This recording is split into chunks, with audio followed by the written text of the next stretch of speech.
Mi historia comenzó en un rincón olvidado de Belén. Imagina un joven pastor, cansado, rodeado de ovejas, cuyas únicas compañías eran el viento y el canto de los pájaros. Yo era el hijo menor de Isaí, uno de los muchos en una familia común.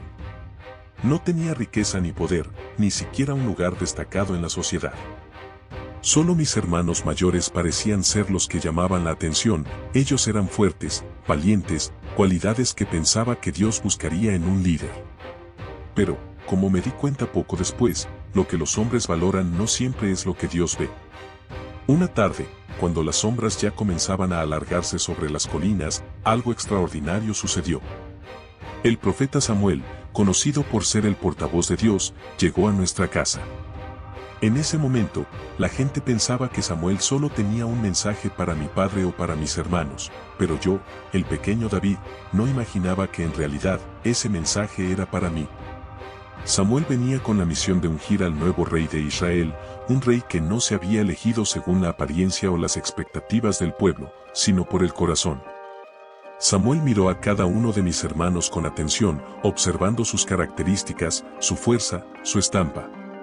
Pero, a medida que cada uno pasaba frente a él, algo no encajaba. No es él, dijo Samuel una y otra vez. Yo, que estaba fuera, pastoreando las ovejas, ni siquiera me enteré de lo que sucedía dentro de la casa.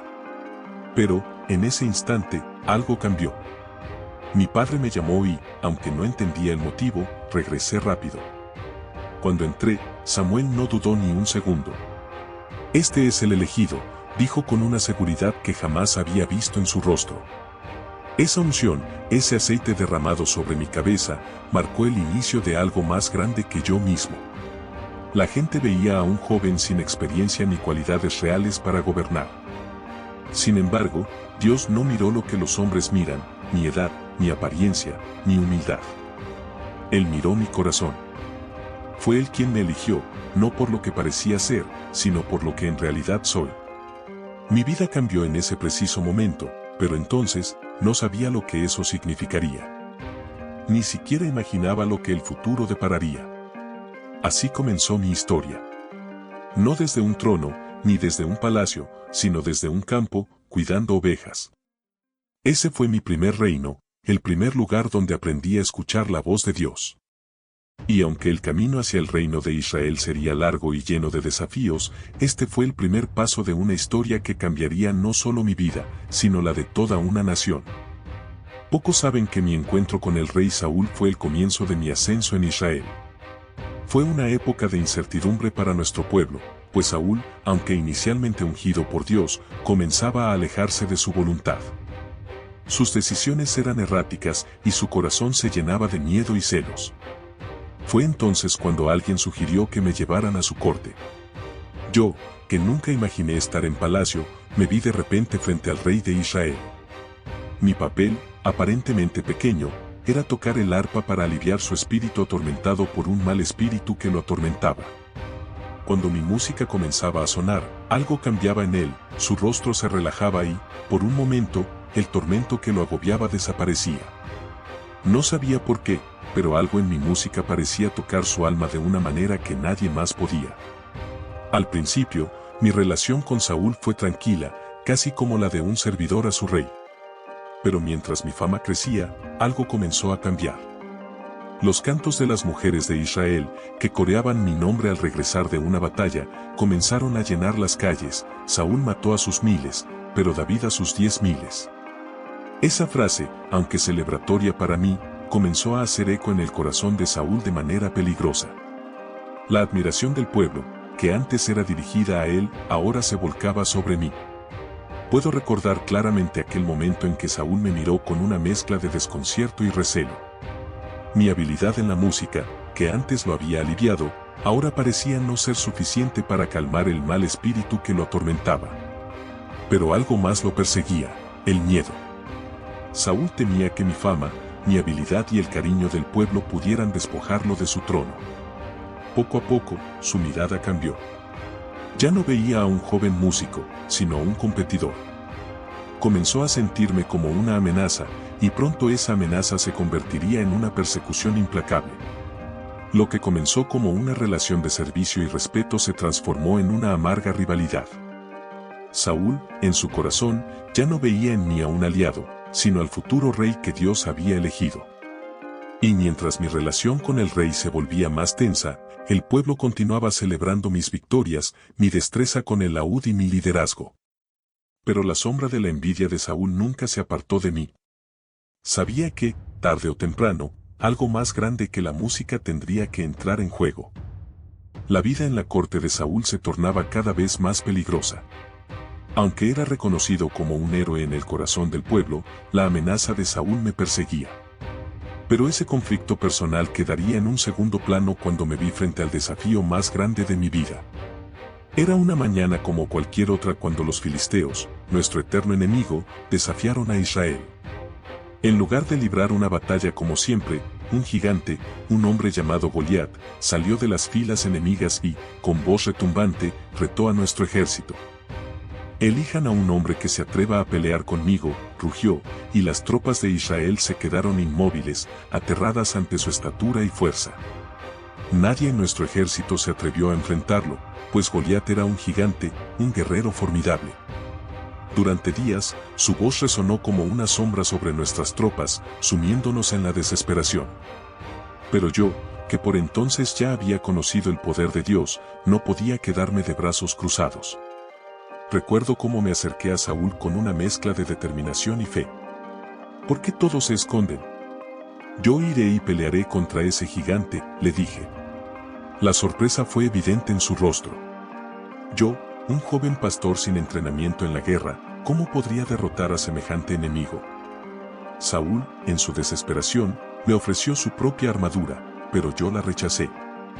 No necesitaba de eso. Había vencido a leones y osos con mis propias manos y sabía que Dios me había protegido. Tomé mi honda, recogí 5 piedras lisas del arroyo y me preparé para enfrentar lo que parecía ser una misión imposible. Cuando llegué al campo de batalla, Goliat me miró con desdén. ¿Acaso soy un perro para que me envíes a un niño a luchar? Me desafió y su risa retumbó en mis oídos. Pero no me amedrentó. Respondí con valentía: tú vienes a mí con espada y lanza, pero yo vengo a ti en el nombre del Señor de los ejércitos, el Dios de Israel. Y entonces, algo extraordinario sucedió. Con un solo giro de mi brazo, lancé la piedra con toda mi fuerza y, por el poder de Dios, golpeó la frente de Goliat. El gigante cayó, derrotado, ante la misma gente que había temido su amenaza. En ese instante, no solo derroté a Goliat, derroté el miedo que se había apoderado de Israel. Mi fe, mi valentía y mi confianza en Dios se convirtieron en un ejemplo para todos. Desde ese momento, mi nombre fue sinónimo de victoria y de fe inquebrantable. Pero esta victoria no solo cambió mi vida, sino que también cambió la percepción del pueblo hacia mí. De ser un simple pastor, pasé a ser considerado un héroe, y de ser un joven desconocido, me convertí en un líder. Pero detrás de todo eso, siempre supe que mi fuerza no venía de mis habilidades, sino de la fe que tenía en el Dios que me había llamado desde el principio. La victoria sobre Goliat cambió por completo el curso de mi vida. En un abrir y cerrar de ojos, de ser un simple pastor de ovejas, me convertí en el héroe nacional. Los israelitas ya no hablaban de Saúl y sus victorias pasadas, sino de mí, del joven que había derrotado al gigante filisteo con nada más que una honda y una piedra. Las mujeres de Israel entonaban cánticos que llenaban las calles: Saúl mató a sus miles, pero David a sus 10.000. En esos momentos, me sentí inmortal, invencible, como si mi destino estuviera escrito entre las estrellas. Mi fama creció rápidamente, y con ella, mi relación con Jonatán, el hijo de Saúl. Nos hicimos grandes amigos, y su lealtad hacia mí fue inquebrantable. Aunque Saúl, su padre, aún no lo sabía, Jonatán me veía como su hermano, y yo a él como un amigo sincero y confiable. Todo parecía ir bien. Había ganado batallas, había hecho nuevos amigos, y el pueblo me adoraba. Pero como siempre sucede, cuando algo bueno llega a tu vida, no pasa mucho tiempo antes de que la envidia toque la puerta. El rey Saúl, el mismo hombre que una vez me acogió en su palacio, comenzó a mirarme con ojos diferentes. La admiración que al principio sentía por mí se transformó en celos. Aquellas canciones que celebraban mis victorias ya no lo llenaban de orgullo, sino de temor. Empezó a preguntarse, ¿este joven me arrebatará el trono? Mi éxito ya no le parecía un bien para su reino, era una amenaza. El brillo de mi fama le cegó, y la sombra de la envidia comenzó a oscurecer su juicio. Cada vez que me veía triunfar, veía una oportunidad perdida, y su corazón se llenaba de rabia. Lo que empezó como una relación de mentor y aprendiz se convirtió en una caza implacable. A partir de ese momento, mi vida en la corte de Saúl se volvió un peligro constante. Saúl no quería verme cerca de su familia ni de su reino. Me odiaba, no por lo que yo había hecho, sino por lo que representaba. La primera vez que Saúl intentó matarme fue un golpe inesperado. Durante un banquete, mientras tocaba el arpa para calmar su espíritu, él lanzó una lanza en mi dirección, intentando atravesarme. Mi vida pendía de un hilo. A partir de ese momento, su persecución se intensificó. Sabía que mi tiempo en su corte estaba por terminar, y mi futuro parecía incierto. De ser un héroe nacional, pasé a ser un hombre perseguido, constantemente huyendo de aquel que antes me había acogido. El miedo no era un compañero que me gustara, pero la persecución de Saúl me obligó a enfrentarlo a diario. ¿Cómo podría un joven, que antes solo cuidaba ovejas, convertirse en blanco de la ira del rey? Pasé días, semanas, e incluso meses huyendo de su furia. Las montañas y los desiertos se convirtieron en mis amigos más cercanos, lugares solitarios donde nadie me encontraría, pero también donde podía sentir más intensamente la presencia de Dios. Fueron años de sufrimiento y pruebas. Cada vez que pensaba que estaba a salvo, Saúl me encontraba de nuevo. Mis días se llenaban de incertidumbre.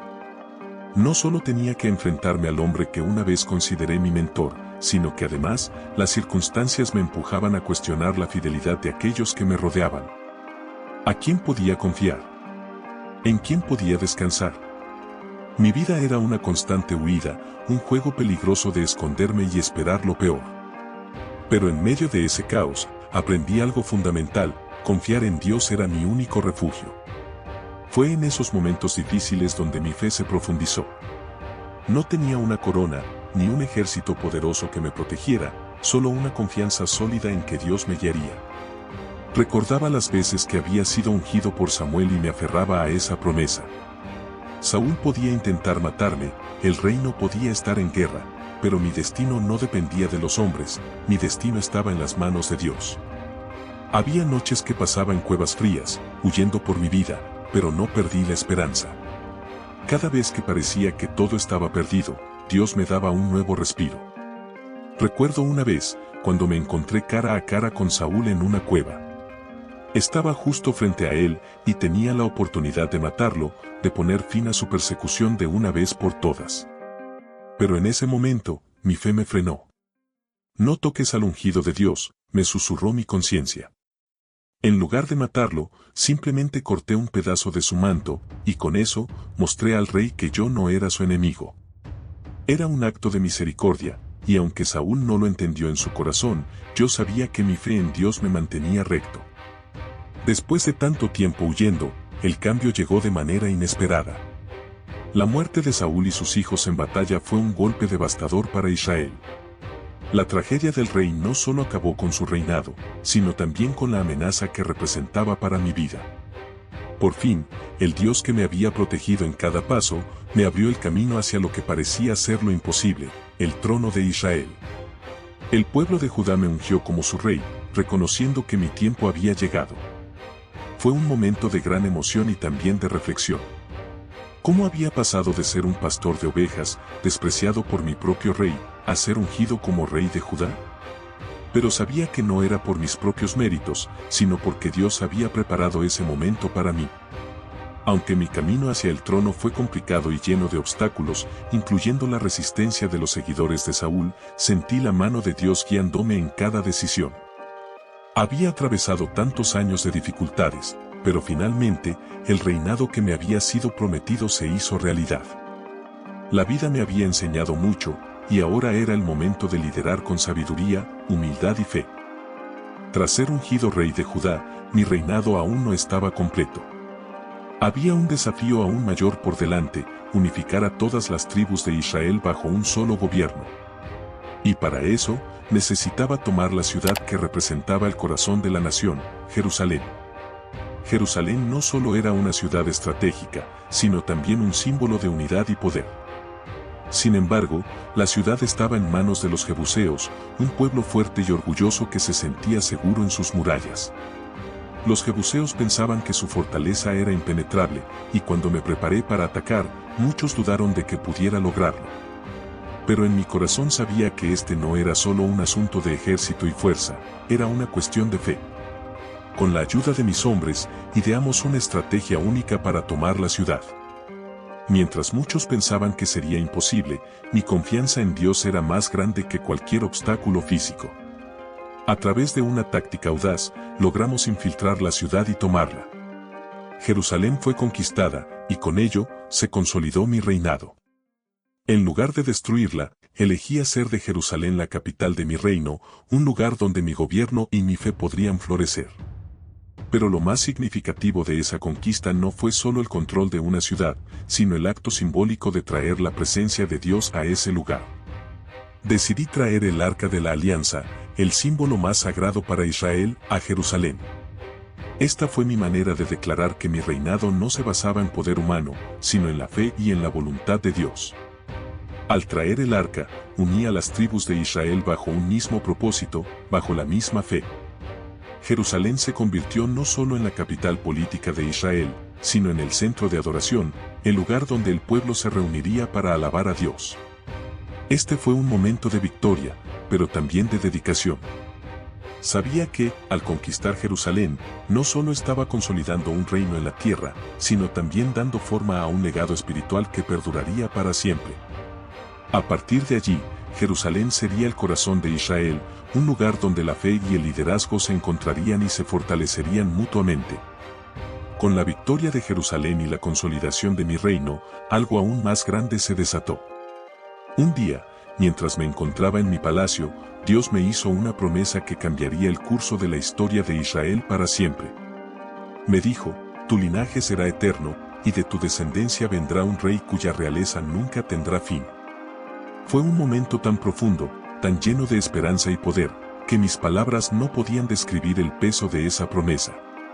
Este pacto que Dios hizo conmigo no solo hablaba de mi reinado, sino de algo mucho más grande, la promesa de un reino eterno, que se extendería más allá de mi vida y la de mis hijos. Esa promesa sería cumplida a través de mi descendencia, y a través de mi hijo Salomón, quien sería el rey que edificaría el templo de Dios en Jerusalén. Pero no solo eso, la promesa de un reino eterno se refería también a la venida de un Salvador, un rey cuyo reinado sería más allá de cualquier reino terrenal. En ese momento, supe que de alguna manera, esa promesa se conectaba con algo mucho más allá de mí, algo divino que marcaría la historia de la humanidad. El impacto de esta promesa fue transformador, no solo para mí, sino para todo el pueblo de Israel. Sabía que, aunque mi reinado no sería eterno en el sentido humano, el pacto que Dios había hecho conmigo marcaría el comienzo de un reino que perduraría para siempre. En mi corazón, entendí que mi vida, mis esfuerzos y mi legado no solo serían recordados por mis victorias, sino por mi obediencia a Dios y por el cumplimiento de esta promesa divina. A partir de ese día, mi visión del reino cambió. No solo era un reino terrenal que debía gobernar, sino un reino espiritual que se extendería a través de generaciones. Mi descendencia sería la llave de esa promesa, y yo debía asegurarme de que el pueblo de Israel nunca olvidara que todo lo que había logrado, todo lo que habíamos alcanzado, era por la gracia de Dios y por su pacto eterno. Mi vida, como rey, estuvo llena de bendiciones y victorias, pero también de pruebas y caídas. Uno de los momentos más oscuros de mi reinado fue el pecado que cometí con Betsabé, la esposa de Urías. Fue un error que marcó mi vida y que trajo consecuencias devastadoras, no solo para mí, sino también para mi familia y mi reino.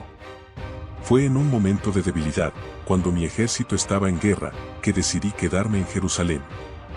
Mientras caminaba por el tejado de mi palacio, vi a Betsabé bañándose, y mi mirada fue atraída hacia ella. Lo que comenzó como una mirada casual se convirtió rápidamente en un deseo que no pude controlar.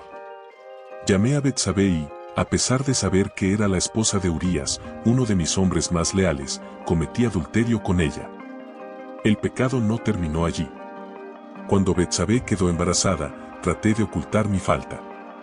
Llamé a Urías de vuelta del campo de batalla, esperando que se reuniera con su esposa y creyera que el hijo era suyo. Pero Urías, en su lealtad, se negó a disfrutar de los placeres de su hogar mientras sus compañeros de guerra seguían en la batalla. Desesperado, envié a Urías al frente de batalla, donde, sin saberlo, lo condené a morir. Cuando me enteré de su muerte, mi corazón se llenó de culpa, pero en ese momento, me di cuenta de la gravedad de mi pecado. El profeta Natán confrontó mi pecado, y fue entonces cuando mi arrepentimiento profundo y sincero comenzó. Reconocí ante Dios mi pecado y pedí perdón. Las consecuencias de mi falta fueron inevitables, el hijo que Betsabé esperaba murió. Fue un dolor indescriptible, pero, a pesar de mi pecado, Dios en su misericordia me permitió arrepentirme y restaurarme. Este momento me enseñó una lección crucial, que el poder no me eximía de mis responsabilidades ante Dios, y que aunque fui ungido por Él, mi humanidad y mis fallos no me hacían inmune a las consecuencias del pecado. Pero también entendí que el arrepentimiento genuino puede traer restauración, y Dios no me rechazó, sino que me dio la oportunidad de seguir adelante. Llegué al final de mi reinado con muchas lecciones aprendidas. Había sido rey de Israel por muchos años, enfrentando desafíos internos y externos, victorias y derrotas. La sabiduría, la fe y la paciencia me habían sido indispensables, y aunque mi tiempo en el trono llegaba a su fin, sabía que mi legado debía perdurar a través de mi hijo Salomón en mis últimos días. Me senté con Salomón y le dejé instrucciones claras. Le hablé de la importancia de seguir a Dios con todo su corazón, de ser sabio y justo, y de construir el templo en Jerusalén, un lugar de adoración que sería el centro espiritual de Israel. Oré por él, pidiendo a Dios que le diera sabiduría para gobernar, sabiendo que Salomón enfrentaría pruebas que solo la gracia de Dios podría superar. Al entregarle el reino, sentí una mezcla de paz y orgullo. Sabía que mi tiempo había llegado, pero mi influencia perduraría. Mi vida, mis errores y mis aciertos serían recordados, pero lo más importante es que el pacto de Dios conmigo seguiría adelante a través de mis descendientes. Así, mi historia como rey de Israel llegó a su fin. Pero mi legado de fe, de confianza en Dios y de arrepentimiento seguiría a través de las generaciones. Mi linaje sería eterno, como Dios prometió, y a través de mi hijo Salomón, un nuevo capítulo de sabiduría y paz comenzaría para Israel.